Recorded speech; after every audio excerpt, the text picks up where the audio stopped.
Llamo vuestra atención a Hebreos capítulo 5 y versículo 7. Leamos ese texto, por favor. El escritor de la carta a los Hebreos habla de una persona, le llama Cristo. Segundo, habla de un tiempo en que Cristo estaba viviendo entre los hombres y Cristo en los días de su carne. En tercer lugar, nos habla de una experiencia, cita una experiencia de Cristo. En ese tiempo, en los días de su carne, oró a Dios con gran clamor y lágrimas. La oración se dirigía a alguien que tenía capacidad para librarle de la muerte. Y la afirmación final es también sorprendente. Y fue oído. ¿Por qué? A causa de su temor reverente. No tiene desperdicio el versículo, ¿verdad? Es de una precisión fantástica. Claro, es inspirado por Dios, de una precisión formidable, pero al mismo tiempo de una sencillez pasmosa. Está perfectamente definido qué es lo que el autor de la carta a los Hebreos tenía en mente. No hay duda alguna que el cumplimiento de esa experiencia en relación con Cristo solo pudo producirse en un tiempo y en un lugar, que es Getsemaní. Ahí tenemos la dimensión de la experiencia de Cristo en el huerto de Getsemaní. Getsemaní es grande por muchos motivos. En primer lugar, Getsemaní es grande por la grandeza de la persona que agoniza en Getsemaní. Nos dice el escritor de la carta a los Hebreos que Cristo, esa palabra, el ungido de Dios, el enviado de Dios, el Salvador del mundo, el Cristo de Dios. Hemos estado considerando la grandeza de la persona divino-humana de Jesucristo. De manera que quien entra en el huerto de Getsemaní es alguien que está en igualdad con el Padre, en el seno de la deidad. Y aquel verbo fue hecho carne y habitó entre nosotros. En el principio era el verbo, y el verbo era con Dios, y el verbo era Dios. Por tanto, quien entra en Getsemaní es Dios manifestado en carne. Además de esto, quien entra en Getsemaní, al que entra en Getsemaní, se le llama Dios en muchos lugares de la Biblia. Recordáis que ayer mencionaba aquel texto de Romanos capítulo 9, versículo 5, en el cual Pablo dice categóricamente, el cual es Dios bendito sobre todas las cosas. Además de esto, el apóstol Pablo en la carta a los Colosenses nos dice que toda la creación obedece a un propósito suyo y que la creación total fue hecha en Él, por Él y para Él. De manera que quien entra en Getsemaní es el admirable Emmanuel, Dios con nosotros. La grandeza de la persona no tiene lugar a duda, ¿verdad? Es incuestionablemente grande porque es Dios. En segundo lugar, quien agoniza en Getsemaní es también un hombre.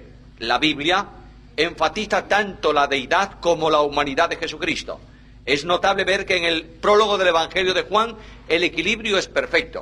Quien es Dios creador es también hombre perfecto. Aquel verbo fue hecho carne y habitó entre nosotros. La mejor evidencia, o una de las evidencias de su humanidad, es el alma humana de Jesús, la parte íntima de la intimidad del ser humano de Jesucristo. Cuando Cristo entra en Getsemaní, rodeado, acompañado de los discípulos, cuando deja a un grupo de ellos en un lugar del huerto e introduce más próximamente a él, a otros tres, el Señor le dice a los discípulos, mi alma está muy triste hasta la muerte. La necesidad humana es psicológica del hombre, Jesús de Nazaret, necesita el apoyo y la compañía de sus amigos.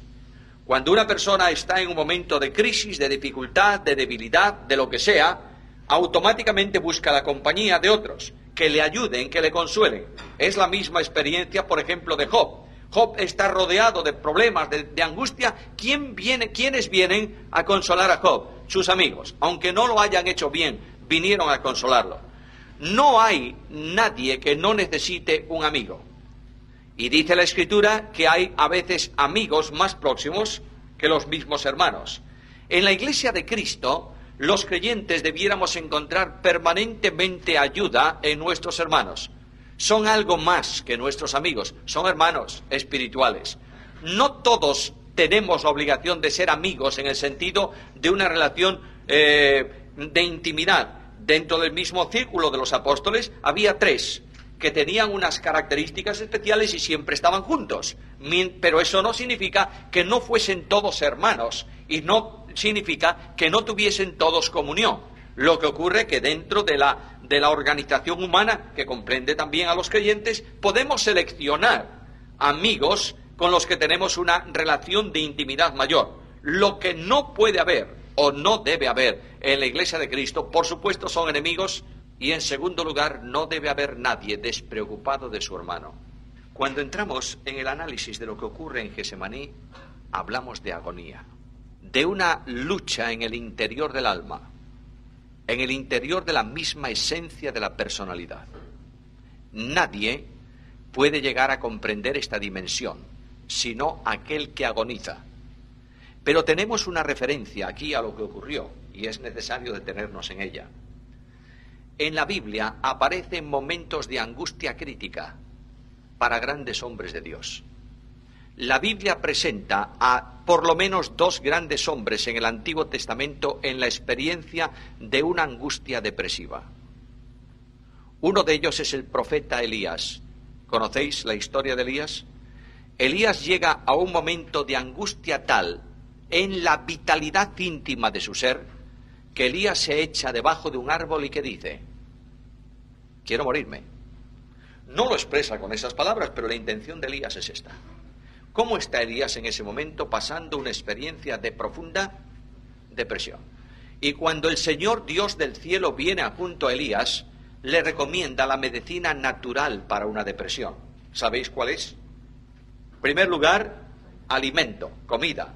¿El deprimido qué es? ¿Qué le pasa al deprimido? No quiere comer. Está deprimido. En segundo lugar, le recomienda vacaciones. 40 días de camino hasta el monte de Dios. Y no le dice nada. El Señor no dijo a Elías: Elías, tú eres un creyente de segunda dimensión. Tú eres un paria de la vida. Tú tienes problemas íntimos. Tu estado viene a consecuencia de tu pecado. No le dice nada de eso. Guarda silencio, porque aquel hombre está pasando por una crisis impresionante. Y el Señor simplemente le dice: camina, camina. Y es solamente cuando llega al monte de Dios, después de 40 días, que el Señor dialoga con el deprimido Elías, que ya no está tan deprimido. Y le dice: Elías, ¿cuál es la razón de tu circunstancia? ¿Por qué motivo estás así? Y Elías responde al Señor: mira, Señor, es que solamente he quedado yo, profeta de Jehová, y me buscan para matarme. Luego, si me encuentran y me matan, ¿qué pasa? Te has quedado sin nadie, no tienes a nadie. El Dios de la gloria responde a Elías diciéndole: ¿te llegan 7,000? Yo lo hago, Elías, no te preocupes. Pero Elías pasó por una profunda depresión. Tenéis una situación depresiva en Moisés, que está al extremo de sus fuerzas, y un día violentamente dice a Dios: si tú vas a cargar encima de mí este pueblo que no es mío, que es tuyo, lo mejor que puedes hacer es matarme. ¿Cómo está Moisés? Al límite. Por tanto, mis queridos hermanos, la experiencia demuestra que los hombres podemos llegar, los grandes cristianos pueden llegar a situaciones límites, no por pecado, sino por circunstancias o incluso por enfermedad. No hay duda alguna que muchas depresiones en cristianos son consecuencia del pecado, esto está claro. ¿Cómo estaba David? Se consumían mis huesos, ¿en qué? En mi gemir. David llegó a una situación delicadísima porque tenía un pecado sin confesar, esto está claro. Pero de la misma manera que puede un cristiano honesto tener un cáncer de estómago, estoy hablando de una cosa muy, muy fuerte, puede tener un problema psicológico en su mente. ¿Por qué motivo a veces se dice que un creyente que es creyente no puede tener una depresión? Por un platonismo malentendido. La filosofía platónica habla de cuerpo, donde radican todas las maldades, y de espíritu o de alma, que desea ser liberada del cuerpo donde está bien. Por tanto, la enfermedad solamente puede atacar la parte mala. Pero la ciencia médica de nuestros días nos enseña que de igual manera que se avería el páncreas o que tenemos unas cataratas en los ojos, podemos tener un problema psicológico enfermo, de enfermedad que necesita restauración y que se manifiesta de muchas formas, entre otras maneras, por medio de la depresión, o se evidencia en la depresión. Cristo entra a una situación de experiencia humana que comprende estos límites, porque dice que la angustia que le rodea le conduce, ¿a dónde? A la muerte. Estoy muy triste hasta la muerte. No estaba refiriéndose el Señor a la muerte de la cruz. Él lo había asumido. ¿O no le dijo a los discípulos, pongo mi rostro duro para ir a Jerusalén? El concepto de muerte lo había asumido perfectamente el Hijo de Dios. Ahora, no solamente es grande por la persona que agoniza, sino que es grande por la santidad del que agoniza. Mirad Isaías capítulo 6, versículos 1 al 3. No hace falta que abráis la Biblia, sé que lo sabéis de memoria. El gran trono de Dios, el maravilloso, el magnífico trono de Dios. Y sentado en el trono de Dios, Dios mismo, indudablemente Jesucristo, el Señor, está allí. Es el Jehová del Antiguo Testamento. ¿Qué dicen los serafines? Santo, santo, santo. La muerte de Cristo en la cruz del Calvario va a producirse en razón de su santidad. En el Salmo 22 se dice, cuando comienza el Salmo diciendo, Dios mío, ¿por qué me has abandonado? Un poco más abajo dice, pero tú eres santo. A causa de la santidad de Dios había que responsabilizar a Jesucristo del pecado del mundo, para que pudiese, mediante su muerte, abrir ese camino que Él dice, yo soy el camino, la verdad y la vida. Pero esa santidad me produce a mí una comprensión de la agonía de Getsemaní que escapa indudablemente de nuestra mente, pero me lleva a una sintonía impresionante con aquel que agoniza. Porque Jesús no solamente no tuvo pecado, Jesús no podía pecar. No hizo él maldad, ni hubo engaño en su boca. Es más, cuando se enfrentó a los fariseos le dijo un día, a ver, ¿quién de vosotros me redarguye? No dijo quién me acusa, de pecado le acusó todo el mundo. A Cristo le llamaron demonio y le dijeron que tenía un pacto con Belcebú, ¿o no? Muy bien, acusaciones, todas las que quieras. Mira, el deporte de la acusación es propio del hombre. Pero Cristo dice, ¿quién de vosotros me redarguye? Me hace sentir pecado. ¿Quién? Nadie, porque nunca hizo maldad, ni hubo engaño en su boca. Ahora, la angustia de Getsemaní tiene que ver con el pecado del hombre. En Isaías 53 dice, mas Jehová cargó en él el pecado de todos nosotros. Cuando el Hijo de Dios accede a la cruz, cuando es clavado en el madero, cuando es levantado entre el cielo y la tierra, ya Dios había cargado sobre él el pecado del mundo. A veces se pregunta, ¿cuándo recibió Cristo la deuda del pecado? ¿Cuándo se le exigió al Señor la responsabilidad penal por el pecado del mundo? ¿Cuándo? ¿En qué momento de la cruz? Antes de subir a la cruz. ¿Quién lo dice? Lo dice Pedro. Mirad primera carta de Pedro, capítulo 2, versículo 24.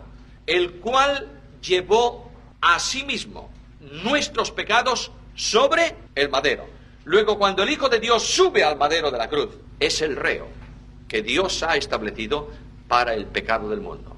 Cuando el animal iba a ser sacrificado, primeramente, recordáis que antes lo mencionamos, el sacerdote ponía las manos sobre la víctima. Luego, de alguna forma, simbólicamente, por supuesto, aquel animal no tenía nada que ver, es un animal, pero es el símbolo del Cordero de Dios. Aquel animal portaba, antes de ser sacrificado, el pecado, ¿no es esto? Y era ejecutado en sustitución simbólica de aquellos que merecían la muerte o que tenían la responsabilidad penal por el pecado. Ahora, ¿cuál es la dimensión de la agonía de Getsemaní? Mirad, recordad un poquito cómo se produce Getsemaní.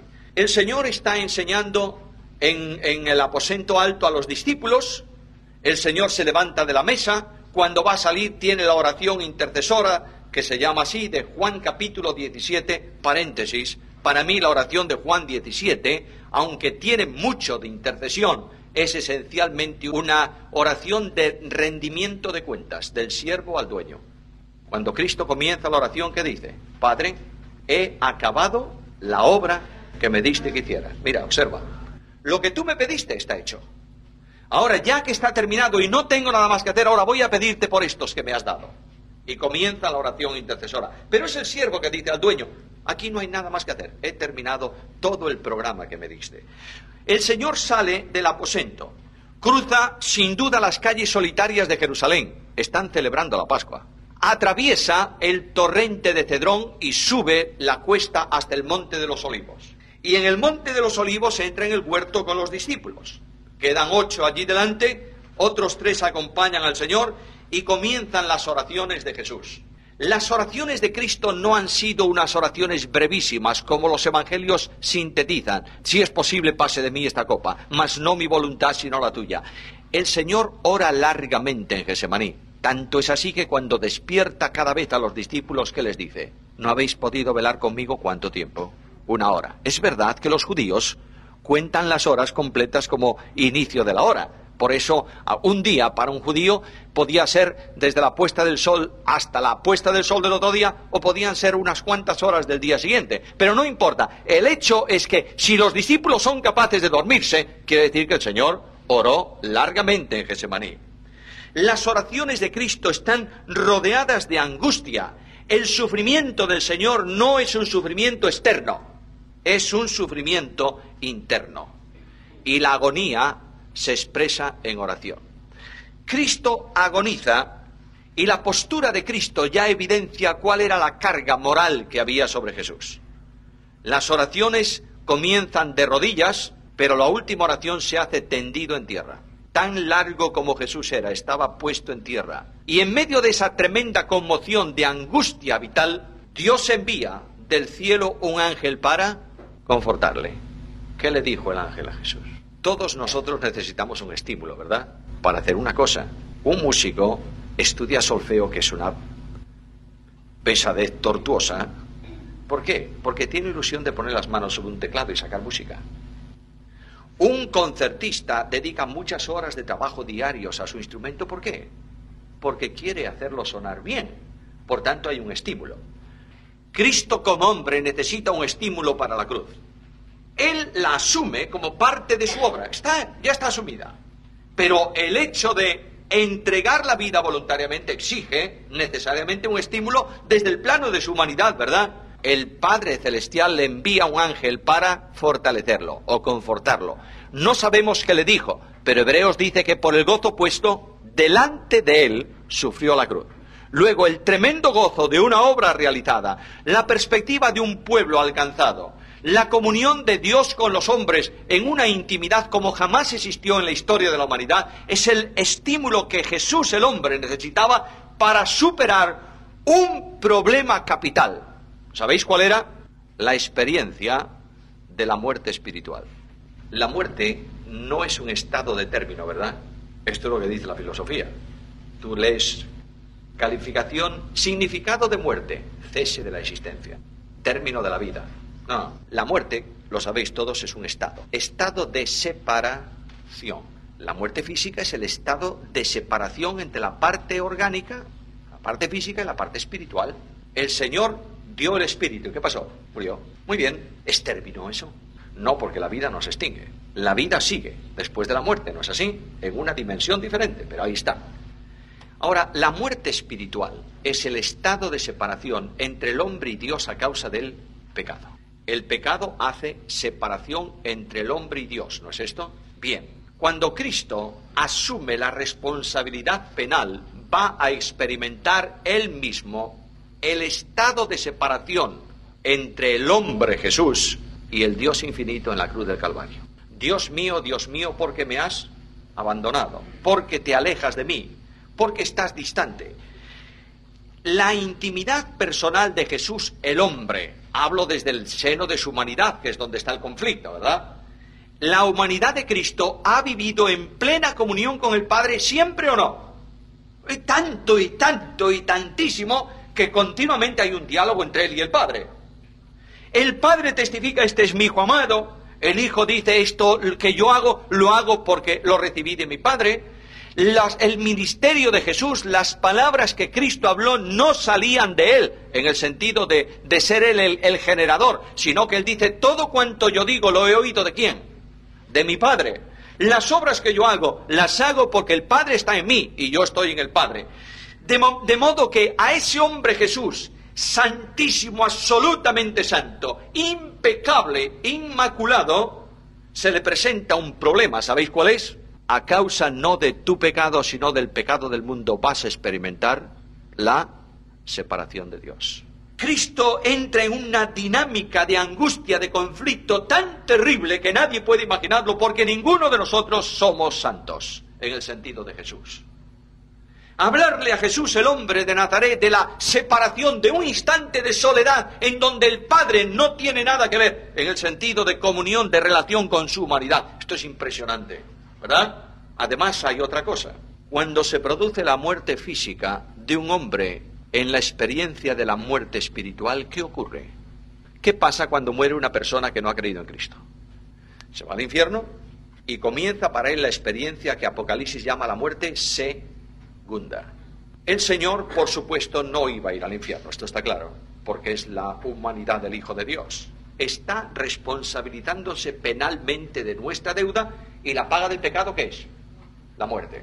Ahora, el Señor está diciendo: Padre, yo quiero, y esta es la angustia de Getsemaní y el ruego de Cristo, Padre, yo quiero que esta situación de rotura, de interrupción de la comunión por el pecado del mundo que yo voy a asumir, sea restaurada antes de que yo muera, antes de que yo dé mi vida voluntariamente. El temor reverente, la angustia tremenda que produce esta situación en Cristo es respondida por Dios, y lo tenéis en la cruz. En la cruz del Calvario Cristo comienza el suplicio tremendo físico de la cruz, y llega un momento en que las tinieblas rodean el Gólgota y se produce la rotura de la comunión entre el Padre eterno y Jesús el hombre. Ojo, no hay rotura en el seno de la Trinidad, ¿está claro?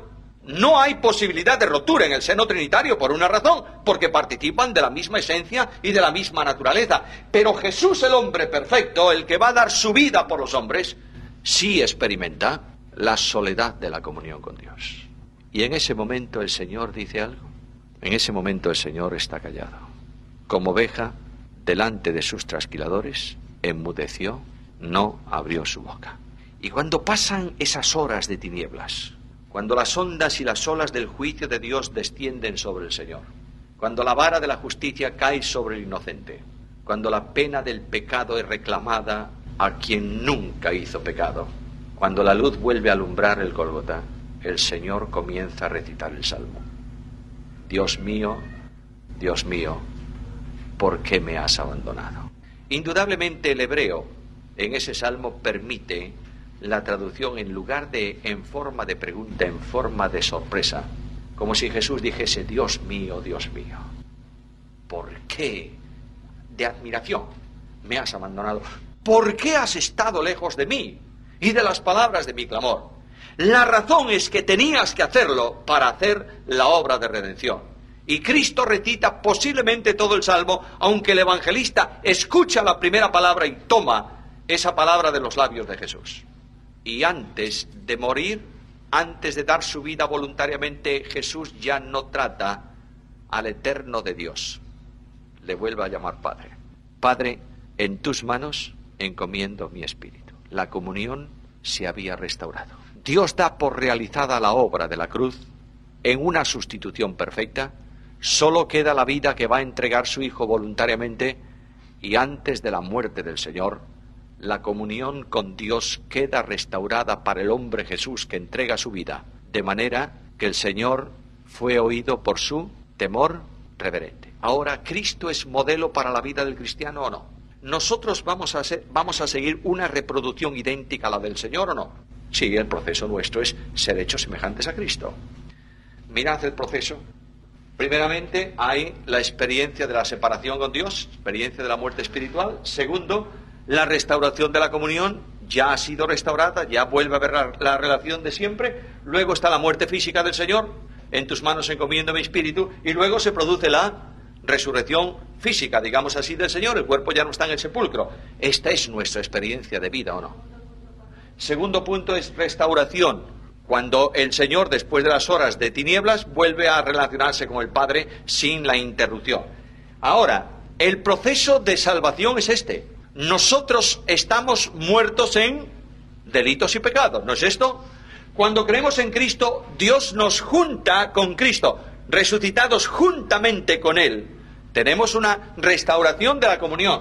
Luego, ¿qué va a pasar? Si el Señor no viene antes, vamos a morir físicamente y después vamos a resucitar, para que en todo seamos hechos conforme a su imagen.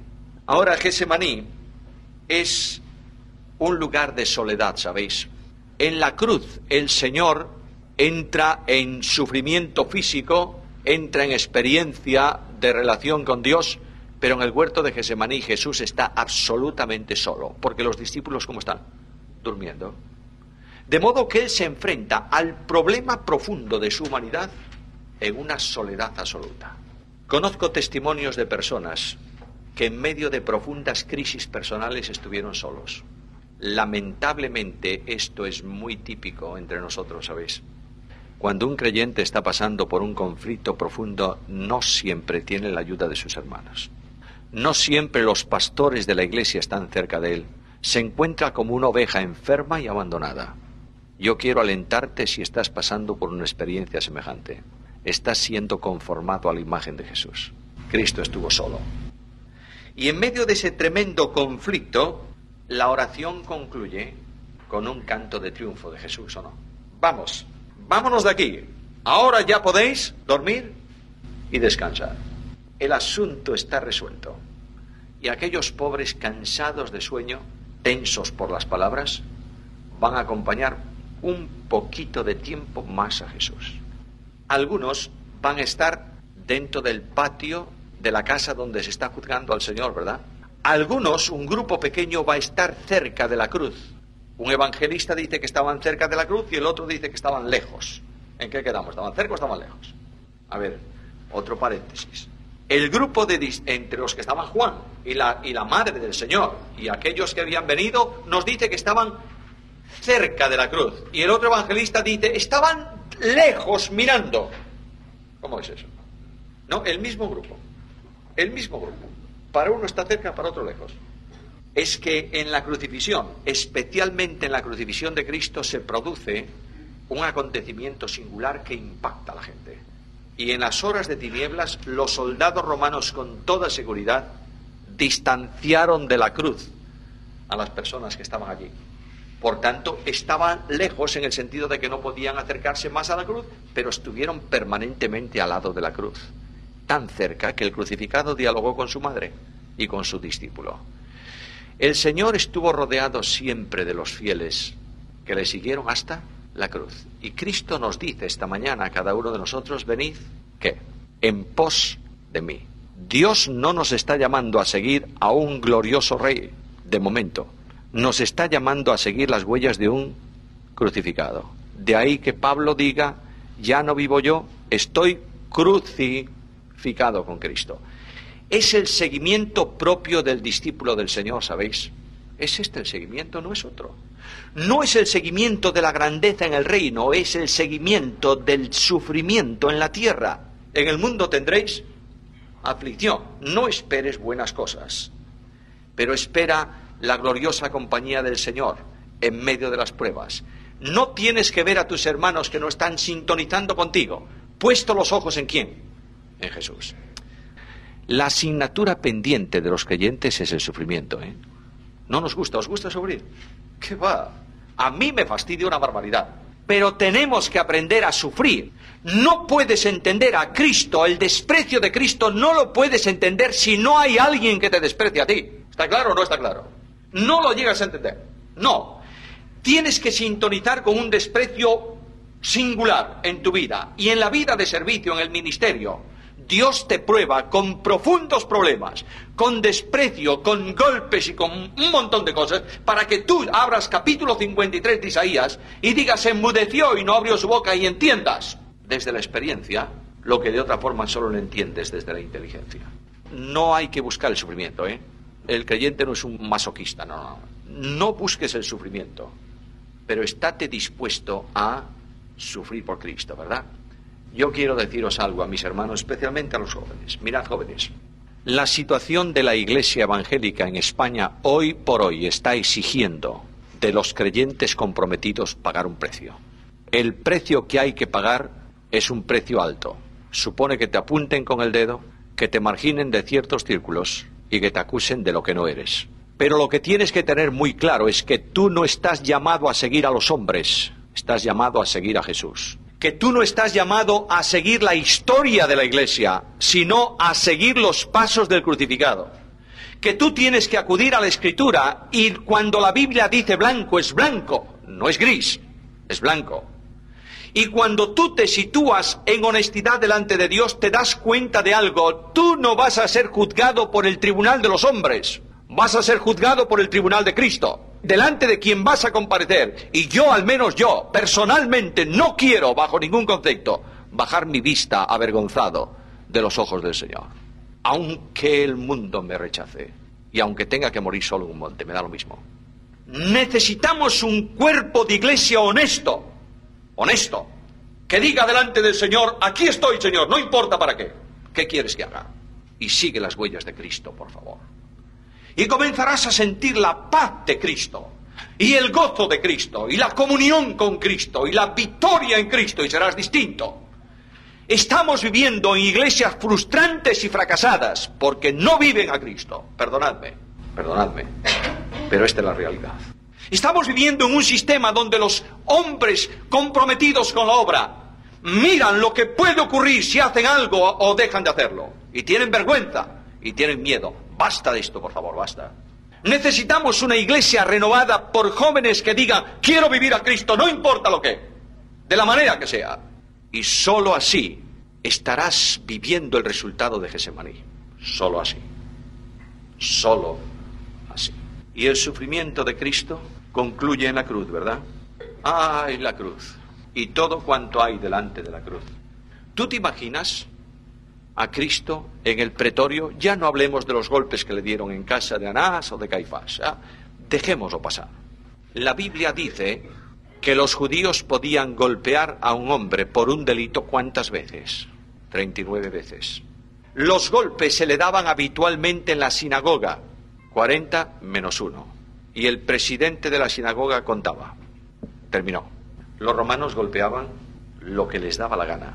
Y un romano de la guardia del gobernador, al que el gobernador le decía, examíname a este hombre, porque se rebela contra el César. ¿Tú sabes lo que hacía el soldado romano? Daba hasta cansarse. A Cristo lo doblaron como era habitual, sobre una columna. Esto era lo normal. Inclinaban al hombre que iba a ser golpeado con el pecho sobre una columna baja. Le ataban las manos por la parte delantera. Esto es como hacían. Esta es la historia romana. Y un soldado de un lado y un soldado del otro, con un látigo romano, que era un látigo de cuerdas al que se le ataban plomo o se le ataban huesos de animales, golpeaban hasta que las costillas aparecían por encima de la piel. ¿Sabéis? Y algunos no aguantaban el tormento. Así fue examinado Jesús. Y la burla de los soldados poniéndole una corona de espinas.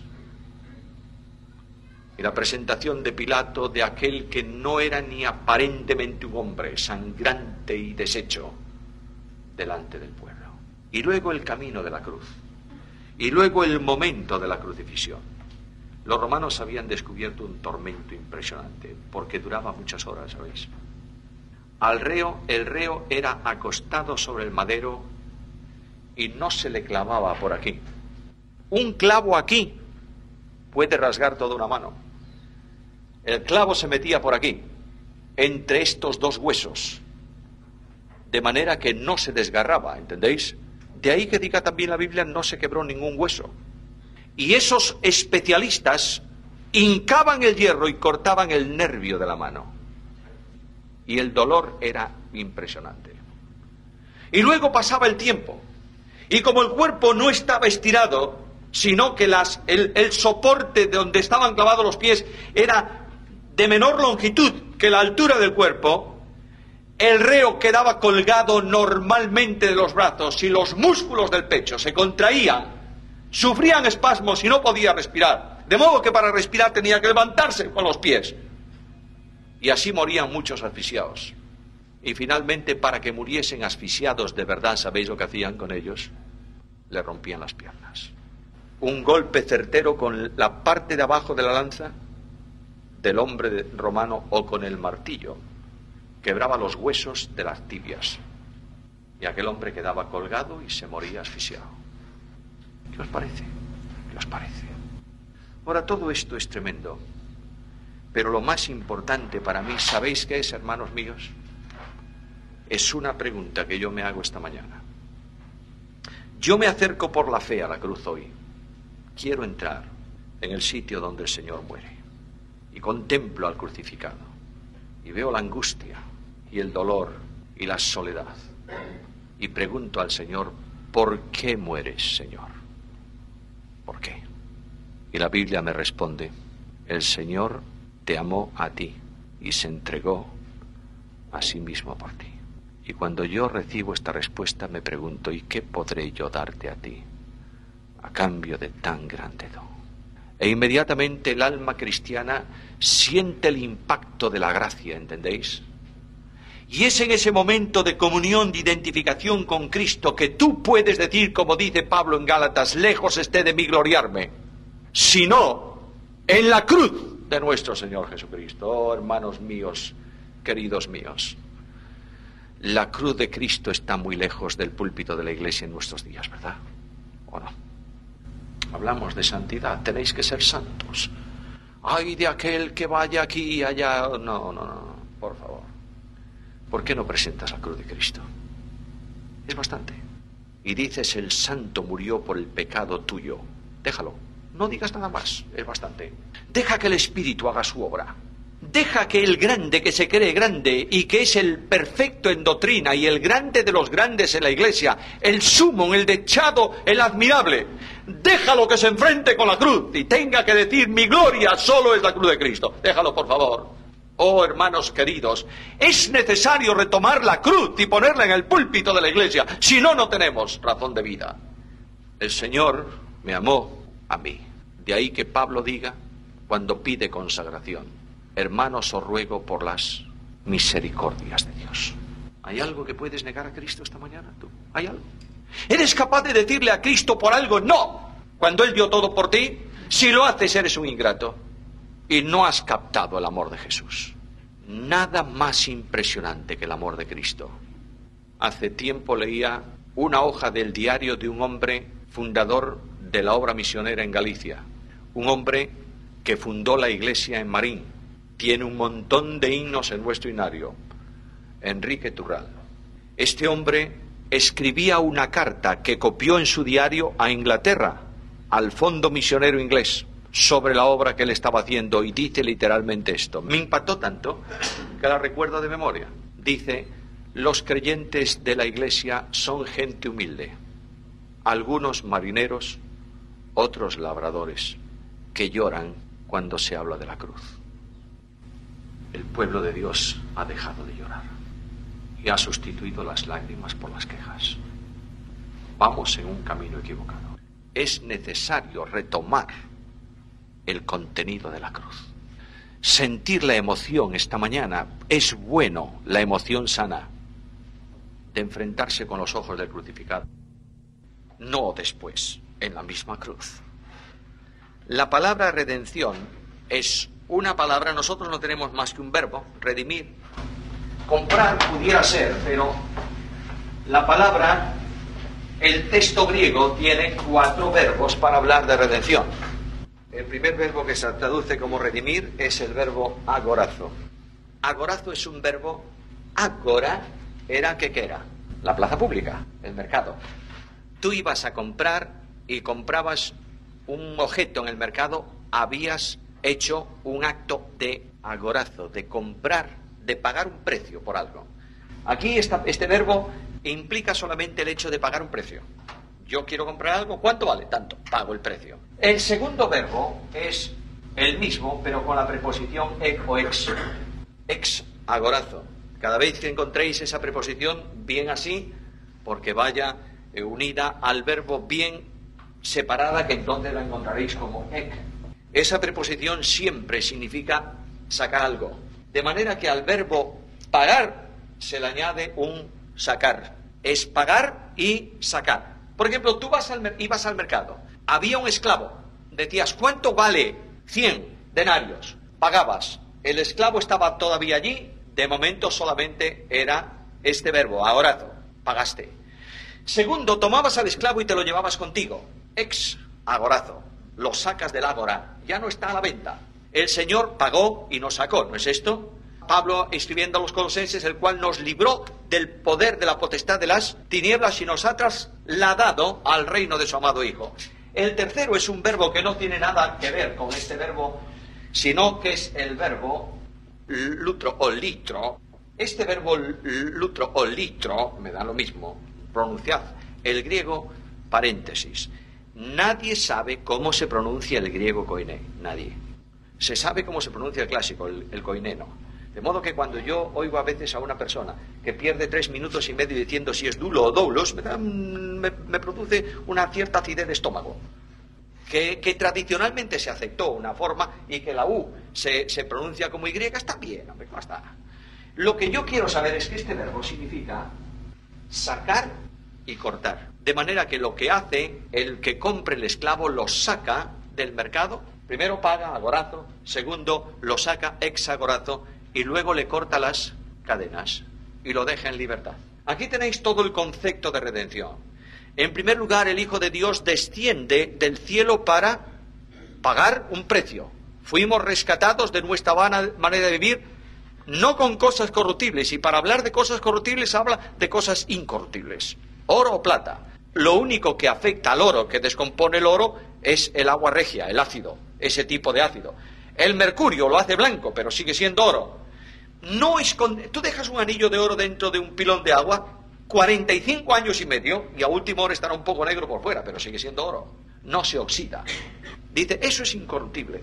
Dios pagó el precio nuestro con un dinero incorruptible, la sangre de Cristo. Bueno, ya pagó. Ahora el Señor me saca de donde estoy y me hace suyo, porque para ser salvo tengo que salir del poder de las tinieblas y ser trasladado ¿a dónde? Al reino de su amado Hijo, y estoy en Cristo Jesús. Y finalmente, Cristo me da ¿qué? Libertad.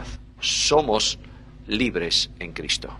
Cuando hablamos de libertad estamos hablando de la esencia de vida cristiana, Dios vino en Cristo para hacernos ¿qué? Libres. ¿Está claro o no está claro? Luego, si nos hace libres, ¿qué significa? ¿Que éramos esclavos? ¿Está claro? Nadie hace libre a nadie si no está en una situación de esclavitud. Cuando Dios creó al hombre, ¿lo creó libre o no? ¿Sin condicionantes? Sin condicionantes. Lo hizo tan libre que el hombre podía hacer lo que quería y escoger sin condiciones en una escala de valores. ¿No es así? Bien. De manera que el hombre voluntariamente escogió desobedecer a Dios. ¿Tenía algún condicionante el hombre para desobedecer? No. ¿Lo hizo voluntariamente? Sí, en el ejercicio de algo que se llama libertad absoluta. Es decir, Dios le había dicho, no comas de ese árbol. Él pudo comer o no, decidió comer, pero lo hizo en plena libertad. Nosotros hoy en día no tenemos el libre albedrío de Adán, tenemos un arbitrio condicionado, porque la Biblia dice que a consecuencia del pecado el corazón del hombre es continuamente al mal. Luego nosotros, el mismo Pablo dice, encuentro dentro de mí que hay algo que me lleva a hacer lo que no quiero. Ese condicionante nuestro hoy no lo tenía Adán. Adán era libre, porque era absolutamente santo, no tenía pecado. En el momento en que Eva, es igual, en el momento de la tentación, en el momento en que el hombre sucumbe al tentador, lo hace escogiendo una falsa libertad. El tentador viene al hombre y le dice, ¿tú eres libre? ¿Qué va? Si fueses libre, podrías comer de eso. Dios no te ha hecho libre, te ha condicionado. ¿Tú quieres ser libre? Ser libre significa conocer lo que Dios conoce, el bien y el mal. ¿Tú quieres ser libre? Y el hombre dijo, quiero ser libre. Y comenzó a andar en un camino de libertad. Es como cuando, ¿sabéis cómo se cazan algunos monos en la selva? Se pone un coco, ¿sabéis lo que es un coco? Un coco seco. Lo llenan, le hacen un agujero, es pequeño arriba, lo atan, lo llenan de semillas o de fruta que le gusta al mono. Y el tonto del mono viene y mete la mano dentro del coco, agarra las semillas y cuando quiere sacar la mano, como la tiene llena de semillas, ¿qué pasa? No sale. Y allí gruñe el tipo tirando el coco y lo que tenías era que dejar las semillas y sacar la mano. Bueno, pues ya está. Eso en el Ecuador es como cazan algunos monos. Bueno, muy bien. Ahí tenemos, el hombre dio el primer paso en un camino de libertad y cayó inmediatamente ¿en qué? En la esclavitud de cadenas espirituales. La primera cadena que ató al hombre a esclavitud es la cadena del yo. Hasta entonces, Adán nunca dijo yo. Mirad lo que dice Eva al tentador.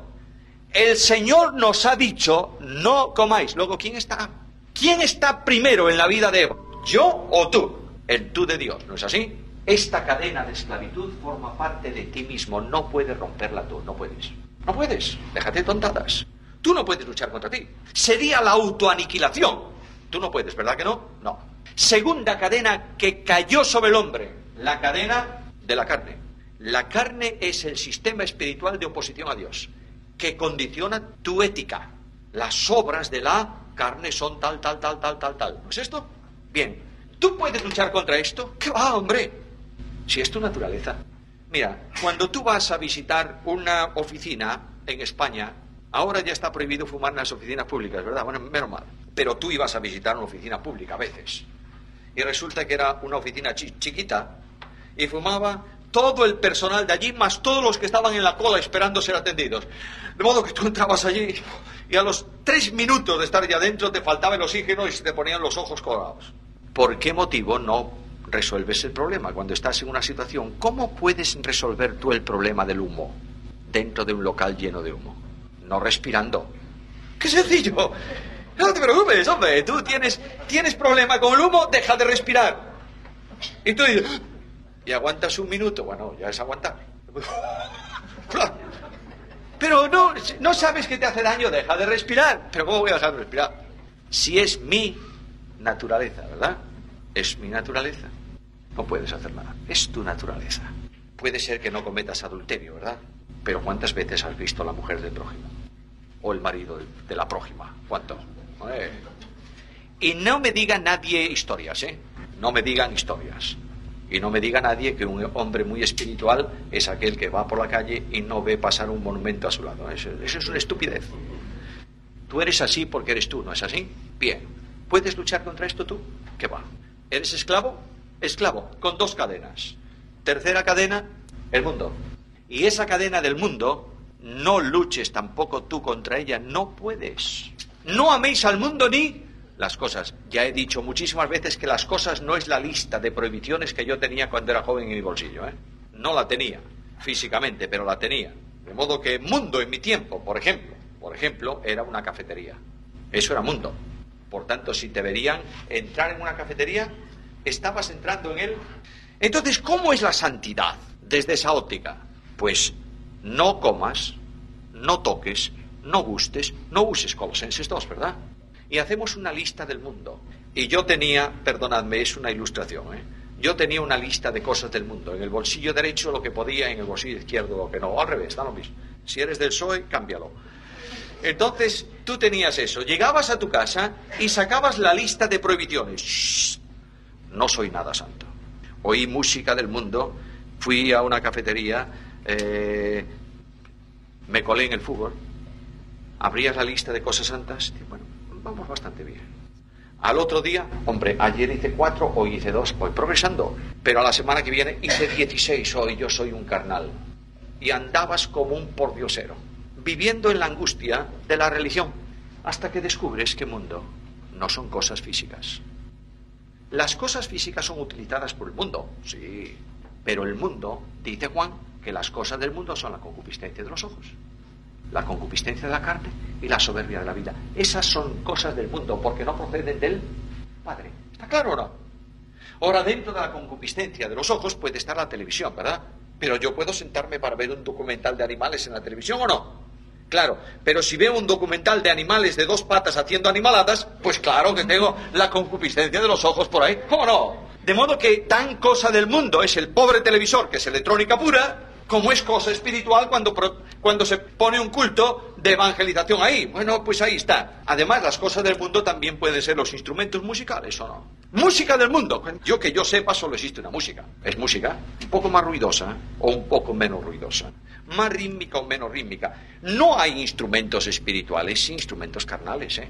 Hay músicos espirituales y músicos carnales. Eso sí.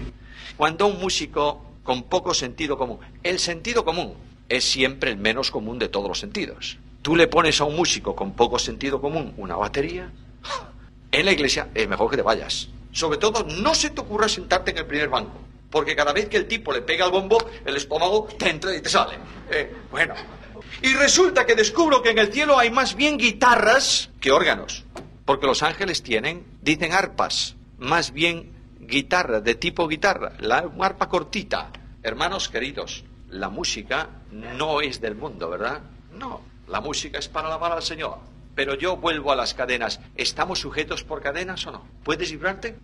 Y de pronto Cristo interviene. Y viene Jesús. Y Jesús dice algo. Si el Hijo os libertare, ¿seréis libres? No. añade, verdaderamente libres. Ahora, ese verbo, ese condicional, si elijo libertare, en el texto griego está expresado como un presente continuado, con un condicionante. Cuando el Hijo os liberta, entonces sois auténticamente libres. Viene Jesús y dice, ¿cuándo? ¿Cuándo? Os liberte, ¿no es esto? Y ahora nosotros pensamos que la libertad de Cristo es algo del pasado. Yo creí, Señor, yo he creído y cayeron mis cadenas. Cayeron mis cadenas, vi mi libertad y te seguí. Dice el himno, ¿no es esto? Bien.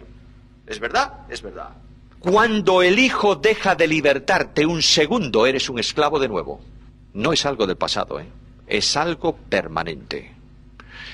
La única libertad está en que Cristo aplica a tu vida la obra de la cruz, ¿o no? El apóstol Pedro habla de salvación. Elegido según la presciencia de Dios Padre en santificación del Espíritu para obedecer, ¿y qué? Y ser rociados ¿con qué? Con la sangre de Cristo. ¿Cuándo? Permanentemente. Para limpieza, para santificación, para todo, para esperanza, para todo. Mira, Cristo aplica el potencial de la cruz al yo. Con Cristo estoy juntamente crucificado y ya no vivo yo. Entonces este yo tremendo, arrogante, ¿quién es el mejor hombre del mundo? Yo. Y el mejor predicador de la tierra, yo. Y el que menos se lo escucha en la iglesia, a mí. Ese yo automáticamente queda sustituido por el tú de Cristo, ¿verdad? Y entonces tú dices, ya no, ¿quién te va a ofender a ti? Si ya no estás tú. ¿Quién? Nadie. ¿Quién te va a molestar? Nadie. El problema no es ya tuyo, es de Cristo. Y tú remites tu causa ¿a quién? A Cristo. Segundo, la carne. La carne. Los que están bautizados en Cristo, o los que están revestidos de Cristo, han crucificado la carne con sus pasiones y deseos. Luego la cruz provee de liberación para la segunda cadena de la carne. Sí, Señor. Y por último, el mundo. Lejos esté de mí gloriarme, sino en la cruz de nuestro Señor Jesucristo, por quien el mundo me es crucificado a mí y yo al mundo. ¿Sabes cuándo eres libre? Cuando vives, Filipenses 1:21. Solo así. ¿Qué dice Filipenses 1:21? Para mí, el vivir es Cristo, solo.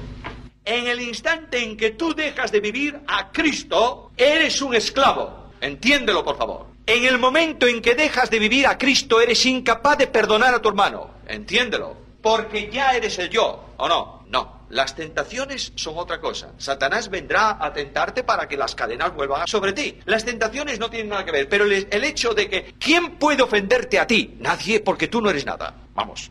No quiere decir que la cruz sea menospreciar tu persona, la potencia, pero automáticamente tú tienes capacidad de perdonar cualquier ofensa, porque no vives tú, vive Cristo en ti. Lo mismo la carne, lo mismo el mundo. Solo así eres verdaderamente libre. No intentes otras vías, eres un fracasado. Hay un libro, lo recomiendo muy fervientemente, escrito por Ironside. Vosotros sabéis quién fue Ironside, uno de los grandes maestros, tremendo maestro de las asambleas de hermanos, un hombre tremendo. Escribió un libro que se titula La Santidad, y él cuenta su experiencia en la casa de una familia, de unos padres que pertenecían al grupo pietista. Los pietistas eran personas de santidad externa. Este hombre cuenta que él no podía tocar un juguete el domingo, porque era pecado, porque era el día del Señor. Y él cuenta que en su casa tenían un órgano y un piano, y el domingo no podían tocar el piano, tenían que tocar el órgano. Y claro, el padre de este hombre, cuando hacía una trastada, le decía, yo dudo que seas cristiano, porque un cristiano no peca. Y Ironside llegó a preguntarse, yo no soy salvo. Lo dice él en el libro, es su testimonio. Hasta que un día descubre que no puedes librarte tú de nada, sino que te libra ¿quién? Cristo, y que la vida de santificación no es tu esfuerzo desorbitado para luchar contra algo imposible, es dejar que el Espíritu de Dios actúe en tu vida y reproduzca a Cristo, entonces eres libre. Porque Dios es el que en vosotros produce, ¿qué cosa? El querer y el hacer por su buena voluntad. Una pregunta y terminamos. ¿Cristo estaba en sintonía con su tiempo o no? ¿O era un ermitaño extraño y raro? ¿Cuántas veces iba Cristo a la sinagoga? ¿Todos los días como el fariseo? Los sábados. ¿Cristo iba a alguna fiesta social de su tiempo o no? A la boda, a la comida del publicano. ¿Cristo convertía el agua en vino? Cristo era muy extraño, muy extraño. Yo quiero vivir a ese Cristo, ¿sabes? No quiero vivir al Cristo de la historia, no me interesa. Ni al Cristo de la religión, tampoco me interesa. Ni al Cristo del dogma. Me interesa vivir al Cristo vivo, el que funciona hoy. El que está a mi lado en los momentos de soledad y el que me ayuda a caminar en el camino del seguimiento. Yo no puedo, él sí. Este es el Cristo que necesitamos, ¿entendéis? Ese maravilloso Jesús que extiende un abrazo de amor desde una cruz, para que haya siempre espacio a su lado para cualquiera. Ese admirable Señor Jesús que traza un camino estrecho para que cada uno de nosotros llevemos, ¿qué cosa? La cruz, ¿cuántas veces? Cada día, y le sigamos, ¿no es así? El camino es lo suficientemente largo para que la cruz sea del tamaño que sea, no importa cuál, lo suficientemente estrecho para que solamente tú puedas llevar tu cruz. Pero ¿quién está a tu lado en el camino? Jesús. Y en el momento en que la carga es tan grande que no puedes con ella, ¿qué dice el salmista? Deposita en el Señor tu carga. ¿Y qué hará el Señor? Te sustentará, no te quitará la carga, ¿verdad que no? Yo cuántas veces, mirad, mi experiencia a veces me río de mí mismo, perdonadme, pero es así. Yo tengo que agradecer esta mañana delante de vosotros al Señor, ¿sabéis lo qué? La cantidad de veces que Dios me ha dicho no, tengo que agradecérselo. Y a veces yo le digo al Señor, Señor, quítame la carga, por favor, quítame la carga. Y el Señor sabe lo que me dice. Dice, ¿por qué te voy a quitar la carga? Voy a hacer algo mejor. Te voy a coger a ti para que puedas con la carga. Porque la carga te es necesaria para que seas hecho más semejante a Jesús. Porque las tribulaciones pasajeras producen en nosotros un cada vez más excelente y eterno peso de gloria. Y porque la tribulación produce paciencia y la paciencia esperanza, etcétera, etcétera, etcétera. ¿Sí o no? Esta es la escuela del cristianismo. Tienes que llevar las marcas de Cristo si realmente eres cristiano. Porque cristianismo es vivir a Cristo. Cristianismo no es religión, es comunión con Cristo. Y si el Hijo os liberta, seréis verdaderamente libres. ¿Tú eres libre? Yo quiero preguntaros esta mañana, y no hay respuestas. La respuesta es al Señor. Examina, por favor, tu vida hoy. Pregúntate si hay alguna cadena en estas áreas. Pregúntate. Y si hay alguna cadena, ¿sabes lo que tienes que hacer? Aferrarte a la promesa del Señor. Señor, tú dices, si el Hijo os liberta, yo quiero ser verdaderamente libre. Oh, qué ilusionante iglesia es la iglesia de la libertad en Cristo. Tremendo. En donde los niños van a la iglesia gozosos, ¿sabéis por qué? ¿Sabéis por qué?